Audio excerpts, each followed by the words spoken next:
Reading with your 3 to 5-year-old, of course, was a joyful experience because it was the first time they were truly engaging in the story.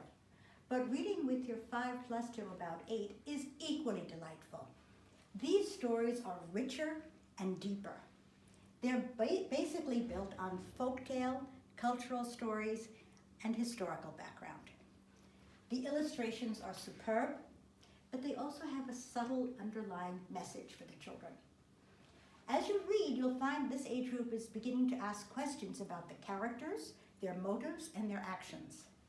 This is typical because at this age, children are developing their own sense of right and wrong.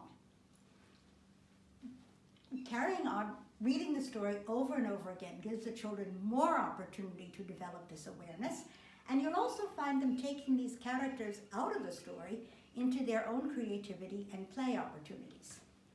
Now let's look at some of these books. Many of them focus on real life experiences that your children will have at this age group. Maybe their first sleepover at a friend's house. Maybe a family with multicultural traditions. Maybe a bad day. A child whose name is a little long and hard to pronounce. A new baby in the house.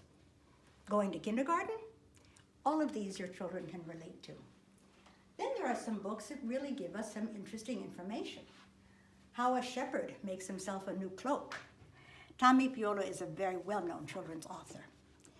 This book has some multiplication opportunities for little older children, and of course how corn and maize were developed in early days. A great number of the books focus on our own history. This is about the Chipko movement. It's written as a folktale, but it's based on reality. Of course, we all know the tales of Birbal and what fun that is for children to explore the irony of how he succeeded. And then, of course, the Silk Route. A great number of the books at this age give children an introduction to irony as well as humor. It's a good idea if you read the book beforehand so you know where that moment is coming. Amelia Bedelia is a series of many books. The interesting thing here is the twist of language. Amelia is asked to dress the chicken.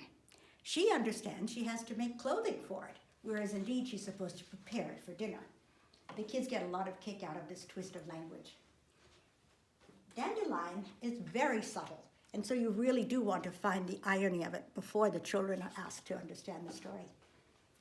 But by and large, this age group is reading folk tales from various countries around the world and introducing them to some aspects of the culture and the idiosyncrasies of that particular environment.